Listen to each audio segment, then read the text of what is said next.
മലബാറിൽ ഇത് തെയ്യക്കാലം. തിറ മഹോത്സവങ്ങൾക്കായി കാവുകൾ ഉണരുകയാണ്. ആചാരാനുഷ്ഠാനങ്ങൾ കൊണ്ടും കൂട്ടായ്മ കൊണ്ടും ശ്രദ്ധേയമായ തലശ്ശേരിക്ക് സമീപമുള്ള ധർമ്മടം ശ്രീ അണ്ടലൂർ കാവിൽ തിറ തുടങ്ങി. അണ്ടലൂർ കാവിൽ നിന്ന് ദീപക് ധർമ്മടം തത്സമയം ചേരുന്നു. ദീപക്, സ്വന്തം സ്ഥലത്ത് നടക്കുന്ന തിറയല്ലേ, എന്താ അതിൻ്റെ കൂടുതൽ വിശദാംശങ്ങൾ? Very good morning. വളരെ ആചാര അനുഷ്ഠാനങ്ങൾ കൊണ്ട് ഏറെ സവിശേഷമായ ഒരു തിറമഹോത്സവമാണ് അണ്ടലൂർ കാവിലെ. നമുക്കിപ്പോൾ ദൃശ്യങ്ങളിൽ കാണാം, ഇവിടെ കുട്ടിത്തെയ്യം, അതിരാളൻ തെയ്യം എന്നാണ് ഇതിന്റെ പേര്. ഈ കുട്ടിത്തെയ്യത്തിന്റെ തത്സമയ ദൃശ്യങ്ങളാണ് പ്രേക്ഷകർ കാണുന്നത്. ഇത് യഥാർത്ഥത്തിൽ സീതയും മക്കളും എന്നും ഇതിനെ വിളിക്കുന്നുണ്ട്. അതായത് രാമരാവണ യുദ്ധത്തെ അനുസ്മരിച്ചുകൊണ്ടാണ് ഇവിടുത്തെ തെയ്യം. ആ തെയ്യത്തിൽ ഒരുപക്ഷെ രാമായണം ഇതിവൃത്തമായുള്ള ഒരു തെയ്യം കെട്ടിയാടുന്നു എന്ന് പറയപ്പെടുന്ന അല്ലെങ്കിൽ വിശ്വസിക്കുന്ന ഏക തെയ്യം ഇവിടെയാണ്. അത്തരത്തിൽ രാമായണം കെട്ടിയാടുന്ന തെയ്യത്തിന്റെ ഭാഗമായുള്ള സീതയും മക്കളുമാണ് അതിരാളൻ തെയ്യമാണ് നമ്മൾ കാണുന്നത്. രണ്ട് ചെറിയ കുട്ടി തെയ്യം കലാകാരന്മാർ കെട്ടിയാട്ടത്തിന്റെ ഭാഗമാകുന്നു എന്നുള്ളതാണ്. ഇതിൽ സീത എന്ന രൂപമാണ് വലിയ തെയ്യമായി കെട്ടിയാടുന്നത്. ഈ തെയ്യത്തോടു കൂടിയാണ് യഥാർത്ഥത്തിൽ തെയ്യക്കാലം ആരംഭിക്കുന്നത്. അതായത് ഈ ഉത്സവം തുടങ്ങുന്നത്, ഈ തിറ മഹോത്സവം തുടങ്ങുന്നത്. ഈ നാനാജാതി മതസ്ഥരും ഒരുമിച്ചെത്തുന്ന ഉത്സവം എന്നുള്ളതും ലക്ഷക്കണക്കിന് ഭക്തരാണ്. ഒരുപക്ഷെ ഇന്ന് രാത്രിയാകുമ്പോഴേക്കും, രാത്രിയാണ് ദൈവത്താരീശ്വരൻ എന്ന മുഖ്യ തെയ്യം ഇറങ്ങുന്നത്. ദൈവത്താരീശ്വരൻ, അങ്കക്കാരൻ, ബപ്പൂരൻ തെയ്യങ്ങൾ ഇറങ്ങും. ആ തെയ്യത്തോടു കൂടി യഥാർത്ഥത്തിൽ മലബാറിലെ തെയ്യക്കാലത്തിന്റെ പൂർണ്ണതയിലേക്ക് എത്തുകയാണ്. ഈ തിറയും തെയ്യവും നടക്കുന്ന കാലമാണ് കുംഭമാസം.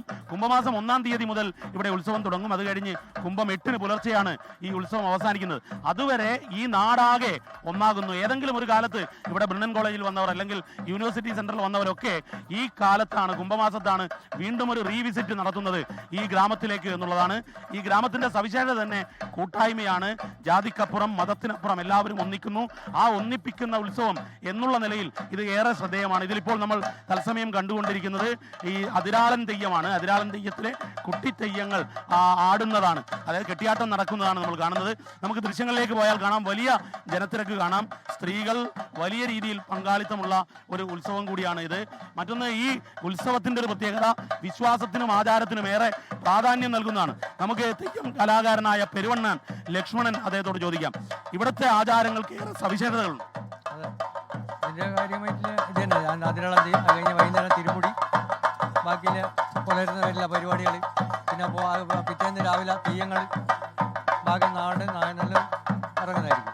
ഈ മറ്റു പ്രദേശത്തുള്ളതിനേക്കാൾ വലിയൊരു കൂട്ടായ്മ ഇവിടെ കാണാം. മാത്രമല്ല എല്ലാ കാലത്തും ഒരേപോലെ പോകും.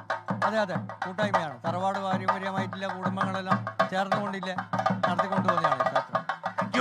ഇതാണ് ഒരുപക്ഷെ ഇത്രയും വലിയ കൂട്ടായ്മയുള്ള ഒരു ഉത്സവം. മറ്റൊന്ന്, ആചാരങ്ങളിൽ ഒന്നും വെള്ളം ചേർക്കാതെ ഒരു ഗ്രാമമാകെ വ്രതശുദ്ധിയോടെ നിന്നുകൊണ്ട് എല്ലാ വിശ്വാസവും ഇതിനു വേണ്ടി സമർപ്പിക്കുന്ന ഒരു തിറമഹോത്സവമാണ് SKN അണ്ടലൂർ കാവിലെ.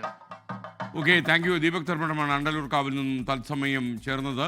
ലോകത്തെവിടെയായാലും ഏത് സമയത്തും 24 വാർത്തകളും ഓഗ്മെന്റഡ് റിയാലിറ്റി പാക്കേജുകളും എക്സ്പ്ലെയിനറുകളും വിശദമായി കാണാൻ ഞങ്ങളുടെ യൂട്യൂബ് ചാനൽ നിങ്ങൾക്ക് സബ്സ്ക്രൈബ് ചെയ്യാം.